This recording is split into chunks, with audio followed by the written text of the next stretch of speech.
The pressure is still piling on William Ruto. This evening, Gen Zs have sent an urgent message to Kenyans and to Ruto. The people of the Republic of Kenya. Statement on recent cabinet appointments. We, the people of the Republic of Kenya, express our profound disappointment with the recent cabinet appointments announced by the President.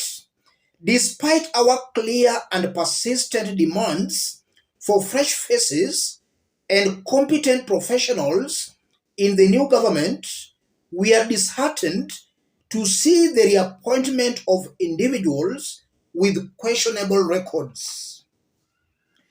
The appointment of Kithure Kindiki to the Ministry of Interior is particularly troubling given his oversight during a period marked by the tragic killings and abductions of young Kenyans. His return to this critical role is both disheartening and concerning. Additionally, the reappointment of Davis Chirchir, who has been implicated in multiple scandals, including the Chicken Gate scandal and controversial oil fuel deals, raises serious doubts about the administration's commitment to transparency and anti-corruption measures. We are equally troubled by Alice Wahome's reappointment, given her previous actions that obstructed corruption investigations and defended individuals accused of procurement irregularities. Her appointment undermines the fight against corruption and erodes public trust. The president's decision to retain these individuals, despite their problematic histories, signals a disregard for the voices of the Kenyan people and our demand for clean and effective leadership. We are committed to scrutinizing the rest of the cabinet nominees to ensure they meet the high standards of integrity and competence that Kenya deserves. We, the people of Kenya, will demonstrate our commitment to holding our leaders accountable through a peaceful demonstration scheduled for next week, Tuesday, 23rd, which will be tsunami of all protests.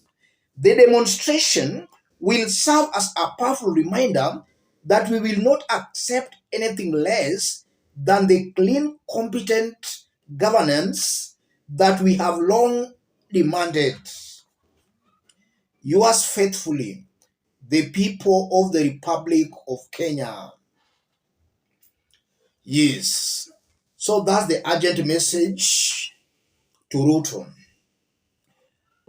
And Gen Zs are making it very clear that they are a very disappointed lot on William Ruto's cabinet appointments. They are singling out Kithure Kindiki, Alice Wahome Davis Chirchir, and they are still scrutinizing the rest of the appointed CS nominees. So times have changed. It's no longer business as usual.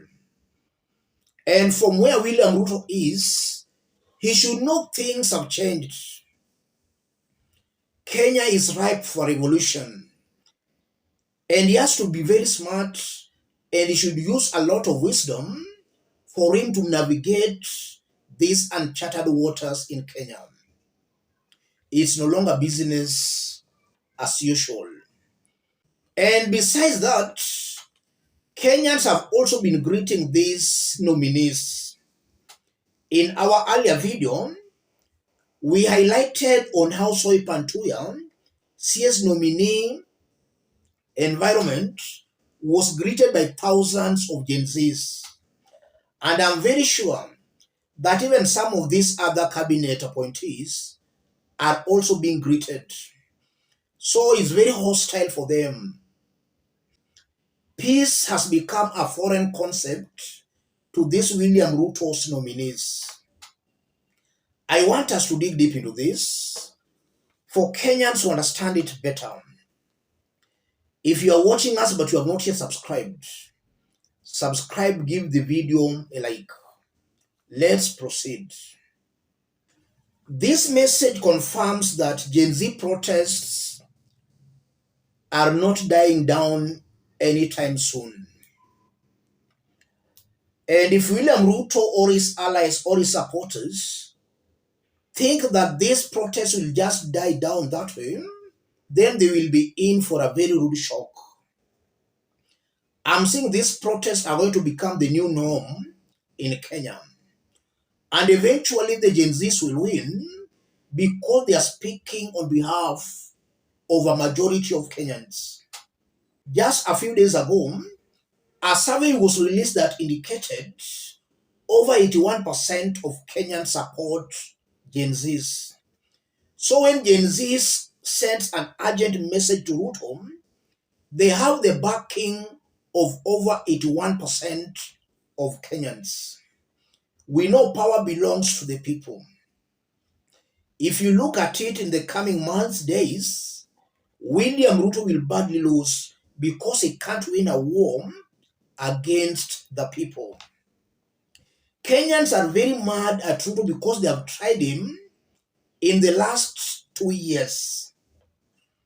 Kenyans gave him ample time to deliver. Nobody was interfering with William Ruto, but Ruto proved to be wanting. So Kenyans already know who Ruto is. But even with that, they gave William Ruto a chance to redeem himself. Instead of William Ruto redeeming himself, we saw the kind of a cabinet he announced.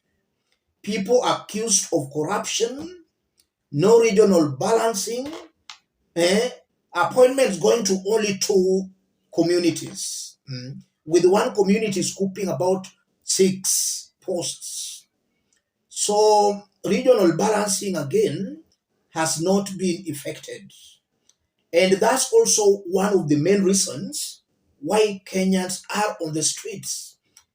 Kenyans are protesting against tribalism in Ruto's government. Kenyans want to see that change. And beside the cabinet secretaries, we are also seeing that the principal secretaries are also corrupt to the core. Ruto has not yet sacked them. The top government officials, the CEOs, departmental heads, corrupt to the core. They are still comfortably in office. And instead of also redeeming themselves, they are still messing up big time. So it's still a long way to go, ladies and gentlemen. It's still too early to give up, too early. And it's still too early for Gen Zs to stop. If they stop this early, then all the deaths, all the demonstrations will go to waste. This is the time to pile more pressure on William Ruto to deliver. And not only to deliver, he has to dissolve the entire government. He has to start afresh. If he can't do that, his only option is to resign. And we now know the problem is him. So the change must also start with William Ruto himself. He is the problem. Even the principal secretaries are not the problem. The problem is Ruto. Everything was being managed and micromanaged from State House Nairobi. So all the failures of Kenya Kwanza government originates from State House itself. And again, if you look at Ruto, I'm seeing a William Ruto who never learns. He never learns. He's still playing ping pong games with the Kenyans. We are seeing he's trying to really suppress critics. Kidnappings every day. Kenyans are being kidnapped openly. Kenyans should also beat William Ruto on that. They should not allow any person to kidnap Kenyans as they see. Kenyans should resist that. If Kenyans resist that, no Kenyan will ever be kidnapped again, because it's now getting out of control. Every now and then, Kenyans are being kidnapped in broad daylight. If Kenyans say no to that, that will stop.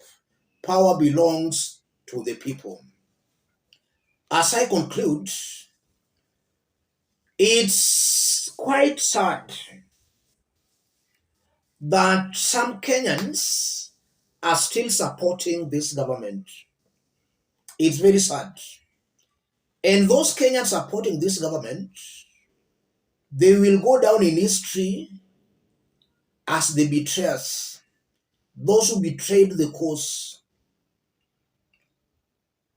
William Ruto should not be supported because he's not serving Kenyans, he's serving his own interests. Until and unless he changes, Kenyans should not support him. And for him to change, we should see him in action, not words. It's very unfortunate that some Kenyans are still supporting Ruto as I talk.